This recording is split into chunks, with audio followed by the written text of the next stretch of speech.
Welcome to the Momentum webinar series, where we ask expert facilitators to weigh in on topics that help advance women in leadership.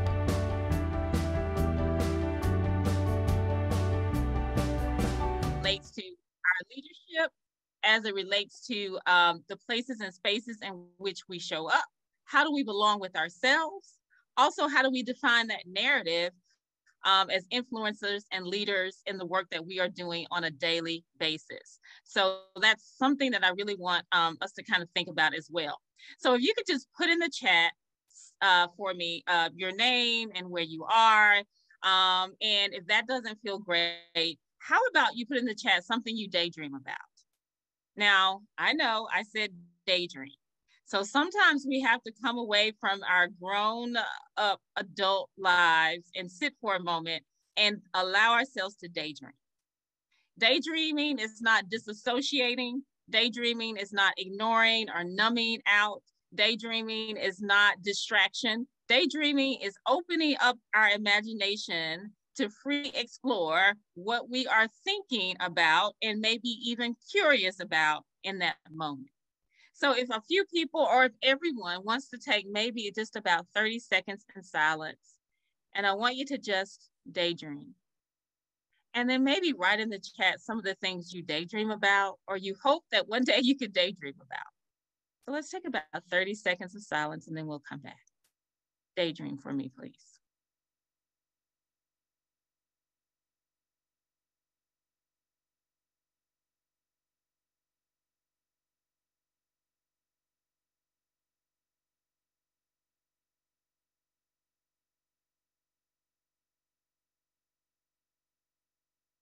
And 5, 4, 3, 2, 1.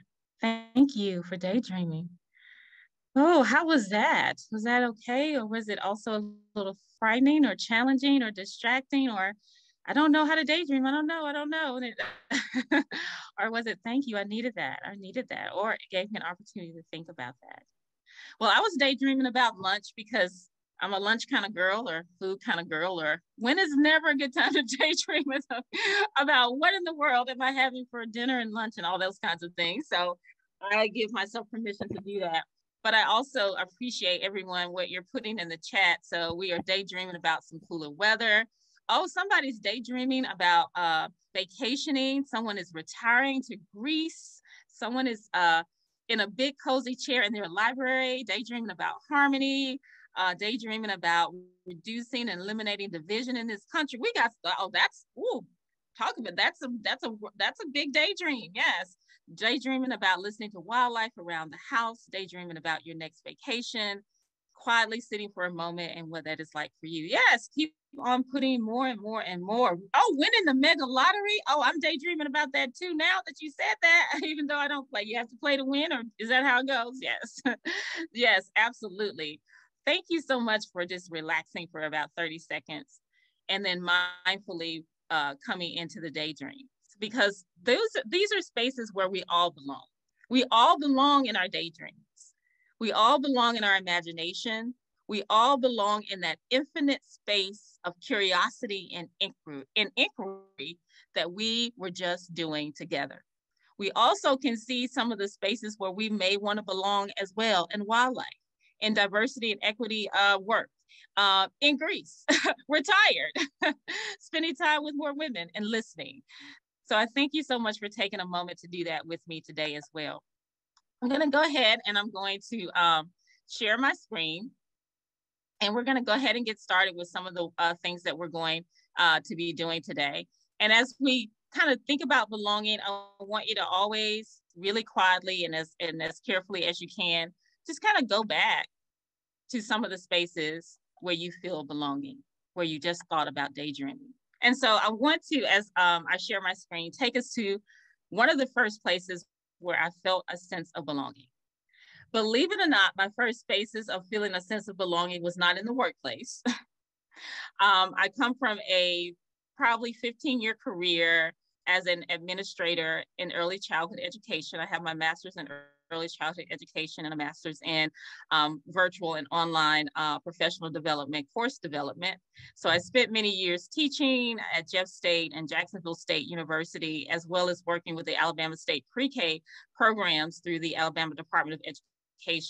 So for about 15 years, I was that career woman, that career leader in the field, who was a trainer, as well as someone who was doing the work on a daily basis and traveling and making proposals, as well as funding and finding funding for our award-winning pre-K program. Many years after that, and I got a little burned out from doing that work, I wanted to go back into my creative space and my creative work with my background in English and in literature. And I started with creative writing and wanting to use creative writing and literature and storytelling as a tool to help others find their voices. Not find their voices, but use their voices, because we don't have to find them. You have it, but use our voices to heal our lives. And so that's the work I'm doing now. I'm coming off the work that I did before in a former career and started a new career in creative writing. But the first place that I found belonging, I hope everyone can see this, is underneath a tree in my growing up home in Greensboro, Alabama. And underneath that tree, I had my first executive assistant, my big fat dog Brownie. Now, my big fat dog Brownie was the best executive assistant you could ever have in the world. First of all, we all need a big fat dog Brownie. We just need that. But to have her as my executive assistant, my personal assistant, who followed me everywhere, who sat with me underneath the tree. And as I was underneath that tree, me and Brownie found our own personal spaces of belonging. And the work that we did, and some of the gathering that we did, and some of the data that I asked my beautiful executive assistant Brownie to collect, was belonging through our imagination, finding our spaces of freedom and peace. And that's where I began to journal, where I began to find my love for writing and creative writing, where I began to find my love for teaching and education. So one of the first places where I actually found belonging was underneath a tree. And one of the first people, or I wouldn't say people, but one of the first creatures on this earth I found belonging with was with my personal dog, Brown. And in those spaces, I began to cultivate the inner harmony of what belonging really meant. Underneath the oak tree with my executive assistant, Brownie, reading, journaling, and having an opportunity to be myself. So before we take a deeper dive into how we redefine belonging as it relates to our leadership, as it relates to your profession, as it relates to cultivating influence in the work that you do, I just want you to think about, where do you find belonging? What or where do you find belonging with? And if we were to define belonging beyond its traditional spaces of defining it or its definitive narrative, belonging is simply a place of peace, a place where you have your inner harmony that meets your physical freedom. It's the space where your inner harmony meets your physical freedom. It's that place of peace where you feel at rest with yourself and comfortable with other people to take risks, to be your most creative and influential being. It's where you want to take time to gather with others while at the same time respecting the dignity of solitude with yourself. And so the question I beg of me, as you're thinking probably of some of those spaces for you all, maybe it's nature, maybe it's with family, maybe it is in Greece, maybe it is learning a new skill, maybe it is in academia, wherever those spaces may be. But I want you to take a page from me and my executive assistant, Brownie, of where belonging first began for you. And if you can't think of a place where it first began, that's why I was underneath that tree, because our imaginations are just thinking about things that are not really there, which meant in the beginning, we daydreamed so that we can open up this space to the leader that lives inside of us so that we can bring belonging to those leaders that we work with on a daily basis. So in the chat, if you can just put once again, or if you'd like to unmute and speak as well, where are some of the places that you found belonging? Maybe early in life or maybe now. Belonging. It's where our inner harmony meets our physical being. Where are some of those places you found that early? Or find it now? Okay, I see in the chat, my lake house, church, home, family, youth camp. Oh, yes. Front of the TV, Hawaii, youth group. Yes, so keep on putting it in. Home in the woods, the gym, grandparents' house, all these wonderful places. My early years in kindergarten, to have a great kindergarten teacher. Yes, all those beautiful spaces. Thank you all for sharing. Oh, through motherhood, through hiking. Oh, I love all these. All are so beautiful. Thank you so much. Thank you. Well, that's what we're going to talk about today is how do we redefine this belonging? And as we redefine this belonging, how do we begin to bloom like a boss as we redefine this belonging? How do we begin to bloom like a boss? So I want to use as an example one of my favorite children's books called Leo the Late Bloomer. And I think as leaders in the field, we can learn a whole lot from Leo. And if you don't know Leo, then I would really suggest you get to know Leo because Leo is much like my executive assistant, Big Fat Dog Brownie.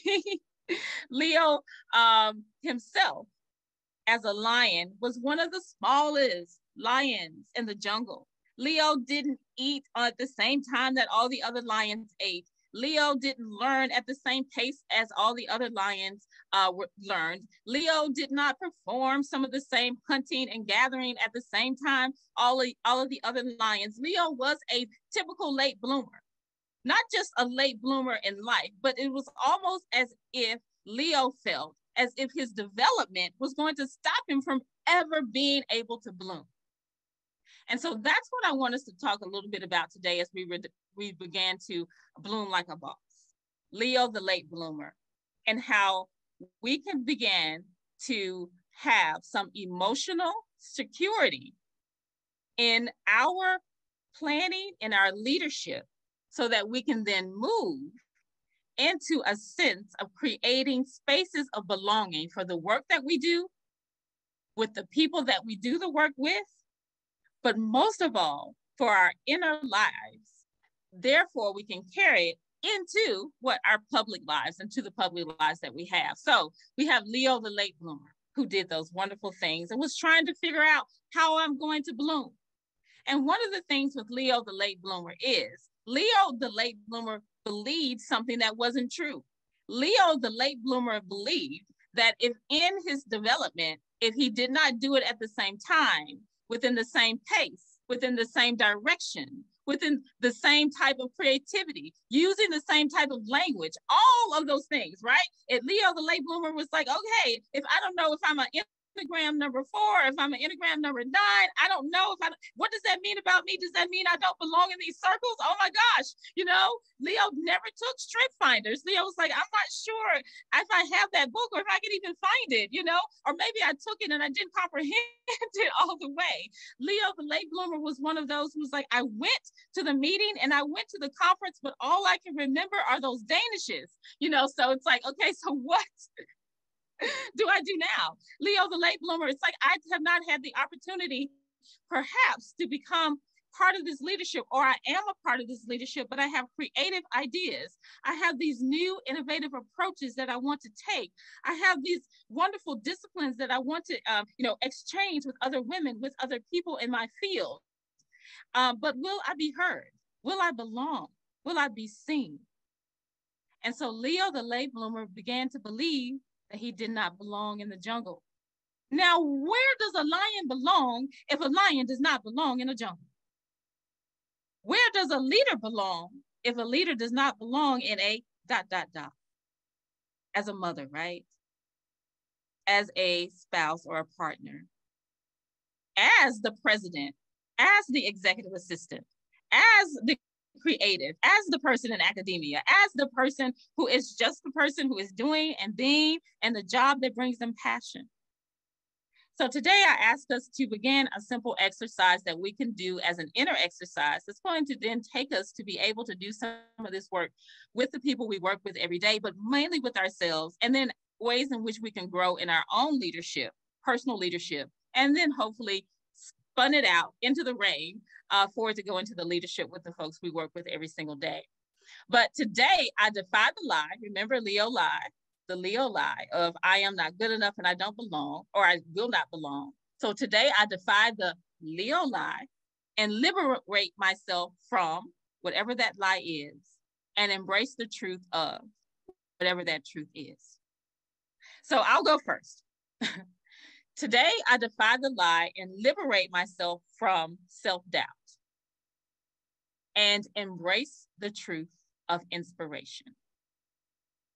So today I defy the lie that I don't belong in the spaces, or that belonging is something I may not necessarily understand, or that it's a part of only being inclusive, but it also needs to be an inner space. But today I defy the lie and liberate myself from self-doubt and embrace the truth of inspiration.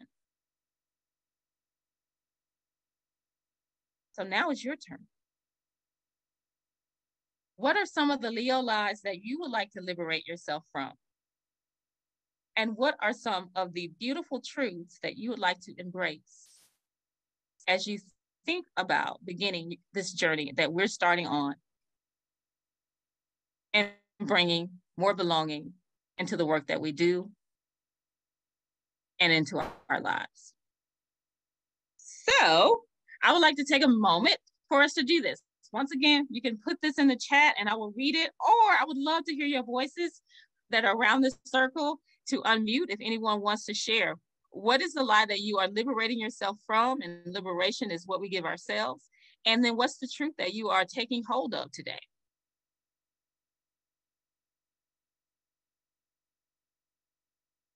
So Katie, I'll start with Katie, and then anyone else who wants to jump in, please do so. Katie had put something in the chat as well. Stacy's liberating from self-suppression and embracing her self-worth. Go, yes, go Stacy, yes. Self-doubt and worthiness, yes. Kayla, believing that my words do not have value to others, yes. That I'm less than, that I am worthy, that I do not deserve to be loved, that I am loved, I am worthy. Patty, thank you, yes, yes. Liberating ourselves, liberating ourselves, liberating ourselves. Embracing that I will find spaces that I'm valued in, yes. Today, I defy the lie and liberate myself. Anxiety and urgency, and embrace the truth of self-compassion, yes. Everyone's emergency is not mine. The self-compassion is. That I am not capable of achieving my goals, and I am embracing confidence. Come on now. Thank you, Miranda. Yes, confidence, embracing confidence. Yes. Yes.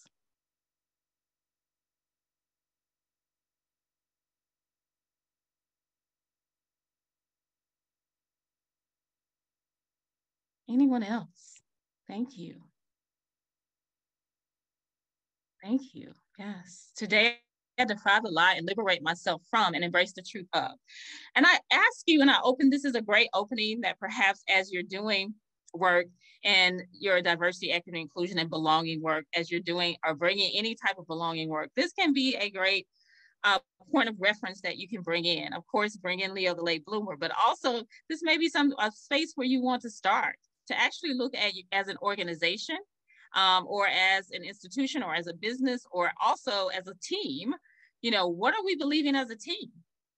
I know what I may be believing for myself. And this is the self work that we do in the beginning for self-awareness. But then also, what are we believing as a team? What is our Leo lie that we're believing as a team? Because we are possibly, when it comes to belonging, going to be in a space where we believe we are versus the space where we believe we want to be or believe that we can achieve and get to.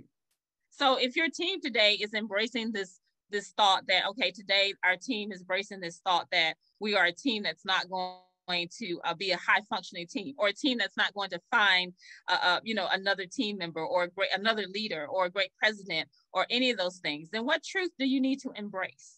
The truth that people do want to work with us. He's like, well, do they?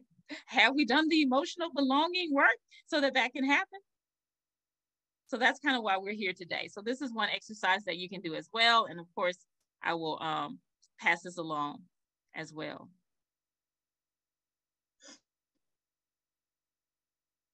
Another thing that we can also do when it comes to emotional belonging is asking ourselves these questions. And so some of the questions we might want to ask ourselves is, what questions as an organization, as a leader, as a professional, as a career, someone in my career, and even just as someone who is doing this inner work towards belonging. Remember, this belonging that we're going to want to make sure we have in our agencies and our organizations is also a self-agency. These questions that we want to ask, besides the defy the lie question, that first one was kind of defy the lie, embrace the truth. This question is, what questions do you need to ask in order for your organization or you as a leader to be free? What questions do you need to ask in order for you as a leader to be free or for your organization to be free? So what kind of people, when it comes to belonging, what kind of teams where you feel belonging in? If I feel belonging underneath an oak tree, and then I go to work in my particular career or as a leader, I have not created that oak tree. I haven't created that oak tree inside of myself, but I also haven't created that oak tree ambiance or that oak tree organization. I haven't created an oak tree agency. I haven't created an oak tree team. I haven't created an oak tree leadership philosophy. I haven't created an oak tree influence in the spaces in which I work in. So I keep wondering, why don't I belong, or why don't I feel like other people are going to belong? And how can I help other people even find their belonging if I haven't created my belonging in the leadership and in the spaces in which I do the work that I do? So the whole thing is asking yourself, have you extrapolated these questions? Like, what are the lists? What is your freedom list, right? Where's your freedom scroll? What questions do you need to ask in order to be free as a leader towards the next spaces you want to get to? Because some of our daydreams were, oh my gosh, I want to go to Greece and retire. Well, there's some questions you have to ask yourself, right? About your 401k, about your retirement plan, and also in that daydreaming, oh, I would like to work in inclusion and diversity and equity. Well, there's some questions you have to ask yourselves. What type of training I need to get? Which ways in which I can continue the work I'm already doing that can be in exchange for that or in companionship with that. So I want us to think about that as well. What questions do you need to ask in order to be free in your leadership? And if anyone wants to put that in the chat, once again, I am very participatory, as you can tell. It really helps me to hear, and I think it helps all of us to connect in a belonging space as we share together some of your questions, or maybe it's just a listicle of your list of what you need to do in order to be free. So how do we create an inclusive environment? Absolutely. I love that. How do we create an inclusive environment? So how do we just go out and do this work? And before we've actually asked ourselves, I'm sorry that I'm horrible with my PowerPoint, but how do we even just ask ourselves these questions and go out and do this work before we even ask ourselves these questions, right? I love it. How do we connect as a team on a deeper level? How do we connect as a team on a deeper level? Those are the questions to ask. Have you asked, how do we ask our team members, what lies are you believing? What questions do our team members need to ask in order to feel free in our environments? Oh, that's going to be tricky. It's like, I'm not going to ask them. No, right? How do we create psychologically safe work environments? So please screenshot some of these great questions, because these are questions that are great for training purposes, great for self-awareness purposes. And as we go do our strategic plan, how many of these questions are in our strategic plan? Do we have a psychologically safe strategic plan? Or does everyone, when you say strategic plan, go to Greece in their head? Like, ooh, in Greece, she said the word. And if I say psychologically safe strategic plan, it's like, that is not contemporary, that is not modern, that is radical, you know? How radical is that? Exactly. If even the planning for the planning was safe, we're going to plan for a safe environment, but the planning is not going to be safe. No, how do we do that as well? How do I see value in me and create spaces for myself, regardless of others' thoughts or opinions? Yes. How do you include yourself in the work that you're doing underneath those trees and the woods and the lakes? How do we do that together? Well, I'm going to give you some examples and share some things with you on how we can create emotionally secure workplaces that can also be emotionally secure places inside of ourselves, that can be both types of adaptations for how we lead ourselves, how we choose to be leaders in spaces where we go to do work, and then also for those of us who may be leading others. Those are all some of the things that we're going to kind of talk about next as well. But as we look at, but before we talk about that, I want you to look over here at this wonderful Leo now. And this is where I want us to be. Leo had a great mentor. How many of you have great mentors here in Momentum? All right. How many of you all are great mentors?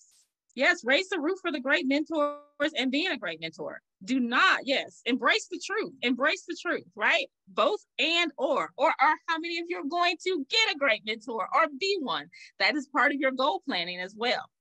Well, Leo, the late bloomer, sweet little lion, who felt as if the pace that he was going was not a pace in which he was going to get to the influence that he wanted and all the things, how he wanted to develop in himself, but also as the king of the jungle, had a great mentor.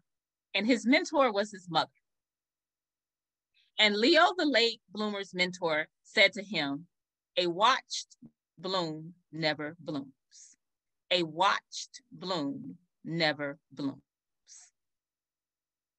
And so as the mentor, wonderful mother, the mother mentor also had a great witness to her mentoring, which was Leo's father. And Leo's father in the book said to Leo, listen to your mother. Listen to your mentor. Mentors, listen to your mentees, right? A watch bloom never blooms. How many of us are great cooks? And I know all of you are, some of you all are, I'm not. I'm a great eater, not a great cook. I'm a better eater than I am a cook. But if you're, boiling eggs or pasta or anything and you sit there, it's like, why won't this pasta boil, right? And then you take 2 seconds and you turn around and you come back, it is what? The top is over boiling. It is bubbling. So a watch bloom never blooms, and so is our belonging. If we sit there and we say, I want people to belong in this space, so I'm going to watch them, I'm going to micromanage this belonging, I am going to make sure that I have all the right answers, even though I've asked those questions.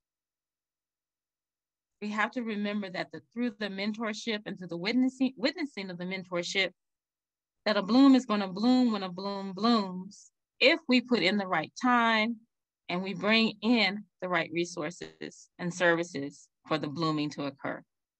And so that's what happened to our sweet Leo the lion. Now look at Leo the lion now. Leo the lion not only is on top of an elephant, but Leo the lion is belonging with all of the other animals in the jungle. Not only is Leo the lion in the stance of cheerleading and in the stance of victory But Leo, the lion, has brought others alongside him to feed off of the victory and the blooming that has occurred in his life. How did that happen? Mentorship with a great mother, asking and sitting in the space of asking the questions of freedom. Leo the lion did not even believe Leo the lion's lie. Leo the lion embraced the truth that I will bloom when I shall bloom. The curiosity, the imagination, the move away from self-doubt, the inspiration, all the things you said were the embracing of that truth. And so now Leo the lion belongs and has an alligator and has his team snake and has his red bird and has the eagle and all of these wonderful spaces and teammates. And Leo has found his very own spaces to belong. A watch bloom never blooms. A watch bloom never blooms. So before we move to the emotional security, I want us to take a moment to see if there were any questions, comments that anyone had for me before we move to our last part for today. I just want us to take a break from the blooming spaces and kind of that internal psychological, psychosocial way of looking at belonging before we move into some more concrete tools. Is there anyone questions or comments or anything else I'm missing in the chat anyone wants to holler back at me with?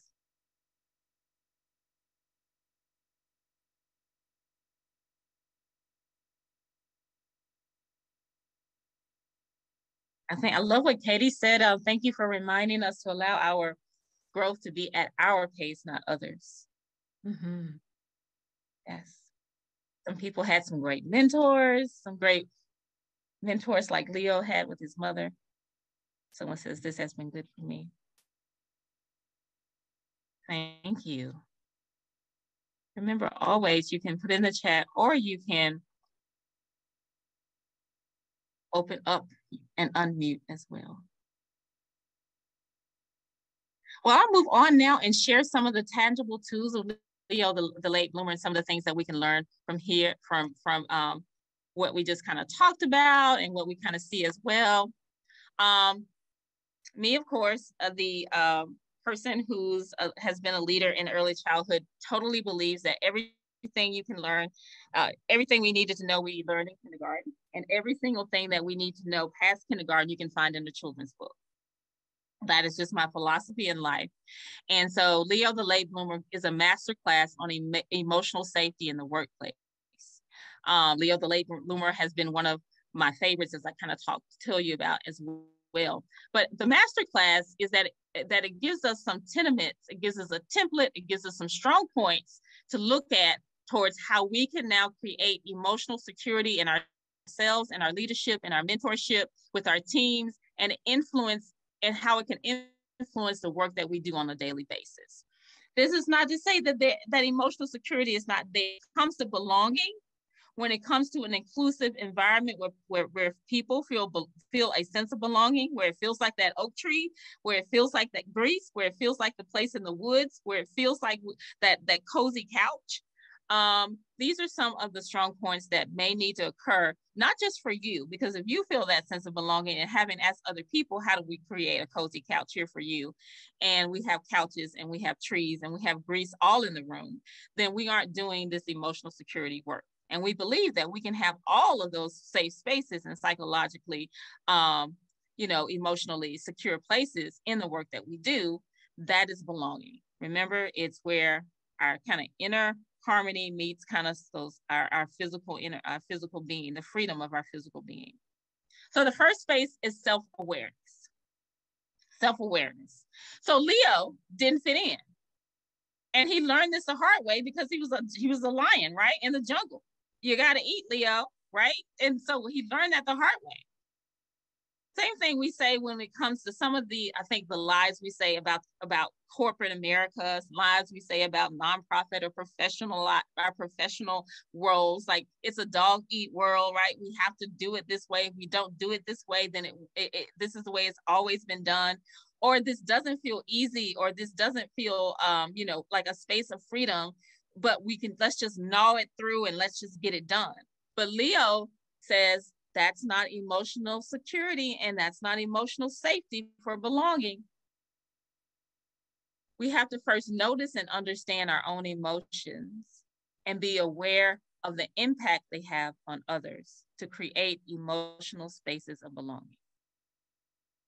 Of course, many years ago when I worked as a pre-K administrator, part of my job was traveling. So we didn't have a team that kind of met every morning or we're in the same space, you know, daily. And I think it's like that now, of course, post-pandemic. So the whole thing was that when I was out on the road and I had a conflict, I still needed to know that my conflict impacted others. And I had to first realize and be very self-aware of the way that I was doing my job, but also the way that I was leading myself. So emotional safety says we notice and understand our emotions and are aware of the impact it has on others. I mean, I know many of you probably think that self-awareness is the key towards pretty much everything. Self-awareness is the stakeholder. When we think about who are the stakeholders in emotional security, self-awareness is the stakeholder. It's the one that has the policies, the procedures, the strategies, the handbook, the guidebook, the principles. All of those things are wrapped up in self-awareness. So the number one way that we ask, how can we have a more inclusive environment where people feel a sense of belonging, and actually we have a sense of belonging in our strategies and in our procedures and in our policies? And how can I be a more influential leader as a leader and bring belonging? How self-aware are you? How self-aware are you? Which may beg the question, well, what does self-awareness really require?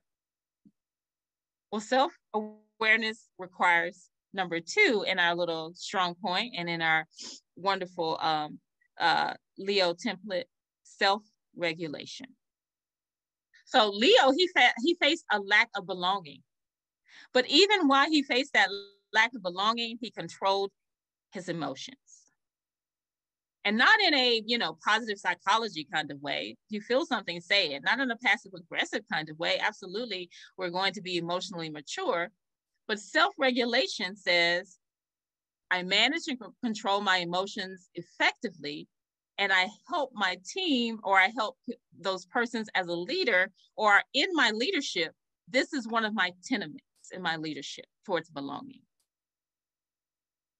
So I don't know what kind of environment or what type of team or what kind of leadership you want to belong. And it may not even be a team. It may be a passion that you really are excited about, and you want to belong and be a part of that calling and that passion and that service and that volunteer and that support project or what have you. But if it's a space where there aren't practices of how we control our emotions effectively, then there won't be a sense of belonging. There won't be a sense of belonging. Now, controlling emotions doesn't mean that people are like high conflict. Emotions are also the opposite, where there's silence, where there's a lot of passive aggressiveness, where there may not be effective streams of communication, where there may not be open streams of communication, where there may not be transparent streams of communication, where there may not be opportunities where people can talk about the type of communication that they need in order to feel included. I am, like I said, late in my career and have been moving through career for a long time. I don't know if I've ever been asked what type of communication that I need in order to feel like a sense of belonging, or that I'm included in the workplace or included in a leadership project. Not specifically. It may have been embedded or enmeshed into processes or into processes, but to specifically say, hey, as a leader, or specifically to say, hey, well, what are the specific types of communication that we can promote or provide, or I can give, or that we can have as a part of the spaces we're in, that help you to feel like you belong here, or help support you to feel like you're included. So it's a question. What questions do you need to ask in order to be a free leader and to have free leadership and to be part of free leadership? Self-regulation and belonging. Number 3, and once again, chat, stop me, hold me down. We can do questions. We're going to do questions in a few minutes, but motivation. Leo knew life is hard. Anybody know life is hard? But it's also good. Life is hard, but it's also good. It is good and hard and good, merciful and graceful. Leo knew life was hard, but maintained hope. Maintain hope. Organizations and leaders who foster a sense of belonging maintain hope. Maintain hope. Oh, I don't know if you've ever said this or seen this or been a part of this or maybe saw it on reality TV or something. Oh, where people say, I don't think we'll ever get it. I don't think we'll ever move into the space of world peace. I don't think we'll ever get to that place. I don't think that it will ever happen. I don't think as a leader that I'll get to the place where I totally have factual diversity and equity. I don't think as a team that we'll ever get to the space where we'll be able to really make sure everyone is fostering all of these sense of inclusivity. Where's the hope, right? Where's the hope? People want to belong in spaces. Leadership fosters itself and cultivates itself and seeds itself and grows and blooms. Belonging blooms in hope. I know it's springtime, it's summertime, so we have some gardeners in here, I'm pretty sure, or some people who just love working in the yard, right? Working in your yard, right? Sometimes it's not fair when you plant something that doesn't bloom, right? Does that make you mad? I mean, think about it. You're like, well, shoot, why isn't this flowering plant that's supposed to flower even if I don't water it and even if it's 190 degrees, right? Isn't flowering. And then you can say, well, I'll never plant this again. But if you're a true gardener and someone who's a true yard worker, loving and loves flowers, you go out there and you maintain a little hope for those flowers, don't you? You go out there and you see your irises or your gardenias or whatever whatever you put in the ground or whatever is a flowering plant, and you maintain hope. And you even maintain hope to the fact of, well, this year they didn't come up, but next year maybe they will. Like a whole year, you're like, I'm gonna wait a whole year for this one thing to come. It didn't come up this year, and maybe even I've had plants like 2 years. Right? It's like it's supposed to be a flowering plant every season and it doesn't. And then the next 2 years, there it comes. And I maintain hope, and was like, oh man, it's been 2 years and now they're up. That's what emotional security can look like in the face of belonging, even as a leader, as a team member in our workplaces, as career professionals, as mentors, as mentees. We find the positive in a situation, bounce back, and be open to change. So leadership and organizations that are open to change are organizations that believe in belonging, and then they see the blooming of belonging happening. Leo, here's the empathy. Yes. I'm shaking my head because the core of the work that I do now as a leader in art and health and literature and humanities and as a speaker, like my foundation is empathy. If I would have said that 15 years ago when I was leading a team of over 300 people and they came in for their training for the first of the year as a leader, and I was asked, what is the mission, the vision, the values, and the purpose here? And I said, empathy. I don't know what would have happened. Yes, I do. They would have looked at me cross-eyed. There would have been like a meeting afterwards. I have lots of meetings afterwards, things anyway. People are like, oh, Lord. And I'm like, okay. I'm always in the principal office, but it would have been a meeting afterwards. Then there would have been lots of talk, and there probably been a planning session on defining what empathy means for the organization, right? And I'm like, guys, you know what empathy means? We do not need to have 6 weeks of meeting about how do we now define empathy for our organization. We do not need to sit here and come up with 20 different points of empathetic processes. Empathy is empathy is empathy is empathy. So what if we were radical, revolutionary as leaders?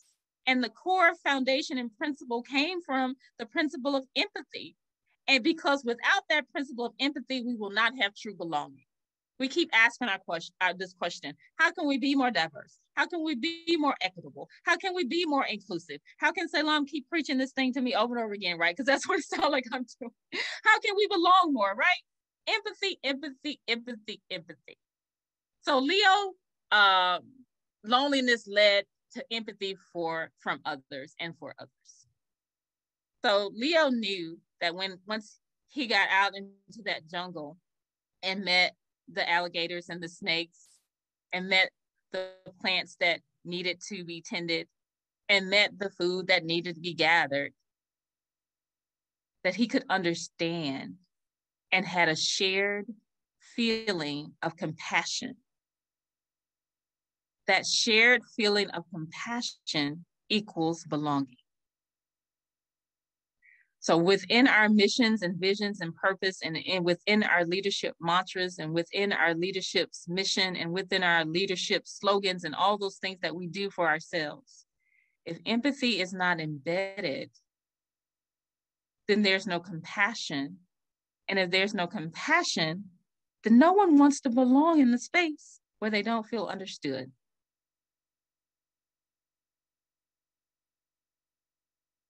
Tell me you love me, but tell me you understand me, right?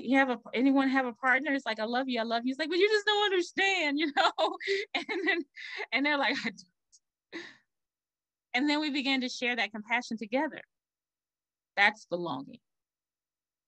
And that's what little Leo, the beautiful lion's mother, his mentor, kept saying when she kept saying, a watch bloom never blooms. I understand you don't feel as if anyone sees you yet, but I have compassion that they will, and I understand. So belonging means we have to have empathy. And I totally believe that if we somewhere in our purpose statement, vision statement, mission statement, I don't know, whatever new statements we come up with for our leadership and the things we manage, including ourselves, if empathy was in there, it may be a little radical, but I'll come and sit with you. I'll truly believe there's belonging. And the last one that we're going to look at, the last template towards belonging, it's just simple social skills, not social skills in the way of, thinking of activities and experiences. Because when we think of like, okay, I'm doing training, so I need all these really cool, innovative, inventive, new exercises and strategies, and we need to do these great exercises, and we need to have these really wonderful templates. Well, everyone may not feel a sense of belonging in those types of spaces, but Leo had found a non-judgmental community. So here's goes another radical thing about work. I know, and I've said this before, I want to just do my job and go home. Anybody? They don't have to like me. I don't know why I said it like that, right? Why I had to say it with a lot of attitude. It didn't need to be so much attitude. But I'm just gonna do my job and go home. These people aren't your friends and this kind of thing, but how much more time do we spend in our leadership? Even if it's not a job, even if it's not with a team, how much time do we spend on cultivating that leadership as momentum leaders, as mentors, as mentees, getting professional development training, getting career training, getting career coaching, all of those things, to then turn around and say, well, maybe I don't want to get it. It's community. So in order for belonging to happen, it's what you all have already done here in Momentum. It's what you do every single day. Part of your mission is helping others find a non-judgmental community. That's what you do. That's the emotional social security of Momentum, right? One of the tenements, one of the goals, one of the founding principles. And Leo had a mother who was part of that community. Leo had a mother and a mentor who said, a watch bloom never blooms, and a father who listened to his wife. So he had a listener and a witness. The listener simply means, I hear what you say. A witness says, I hear what you say, and now I'm going to take action on what you said. A community is great to have people who listen. But your community, best, better, which is not grammatically correct, better, best, have a witness. because everybody who speaks up isn't always heard.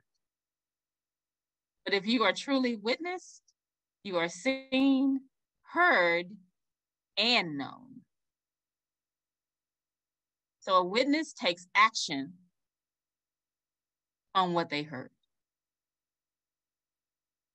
And a community has great people who witness well. And that creates a sense of true, authentic belonging.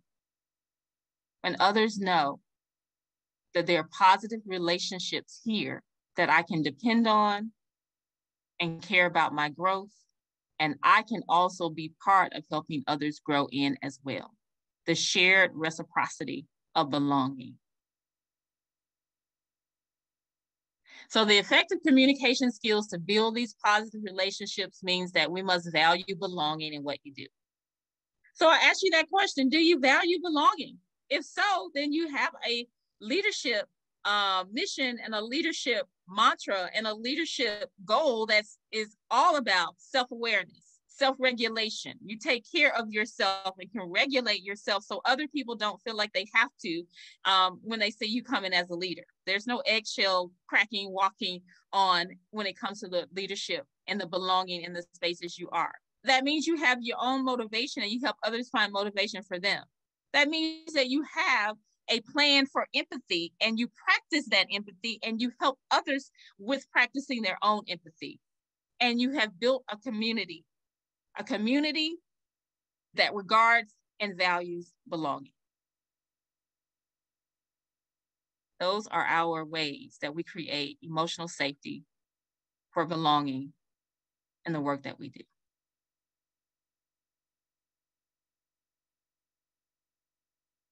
And that's my time. Can you believe it? That's my time. Wow, that went by fast too. Before you leave, does anyone have any questions that they would like to ask Salaam? And thank you. This has been great. I have been taking like pages and pages of notes. This has been so encouraging because having a strategic plan for a psychologically safe space, not just at work, but with you personally, has just been very helpful for me. Also, I love that story, and I have used it as an example so many times before too, not just for children, but for teenagers, for people coming into the workforce. I love Leo, the late bloomer. I think a lot of us can relate to that. Yes. Well, thank you. If you have any questions, my last question for you all is, how are you blooming? How are you blooming in your belonging? How is your belonging blooming? I like that. I like what you said, that belonging blooms in hope. Having a place of hope and a space of acceptance and listeners. I love that. Thank you. Thank you so much. Thank you everyone for being here. I was going to see if anyone wanted to put in the chat. Yeah, there we go.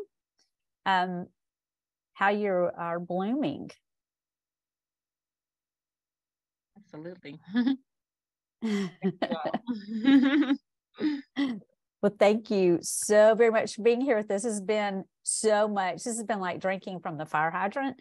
There's a lot of wonderful information that I hope we all get to process. And thank you so much about the mentoring and being a mentee, because mentoring is just, to me, that's one of my heart cries, is that we are always there for each other, encouraging each other at that next step. So thank you so very much for everyone being here. And thank you for spending your time with us here today at Momentum Leaders. We just thank you so much. Thank you all, and have a great rest of the day. Please, if you need anything from me, you can contact me as well. Thank y'all. Bye-bye. Thank you. Bye-bye, everyone. Thank you. Thanks for taking the time to invest in yourself by watching our webinar. This series is produced in partnership with Social U. Many thanks to our sponsor companies, including America's Thrift Stores, Blue Cross Blue Shield of Alabama, Protective Life, and Regions Bank. A full list of Momentum sponsors is online at momentumleaders.org/sponsors. Beyond this webinar, we have a lot of ways for you to get more momentum in your life. Check out the show notes for additional links and resources.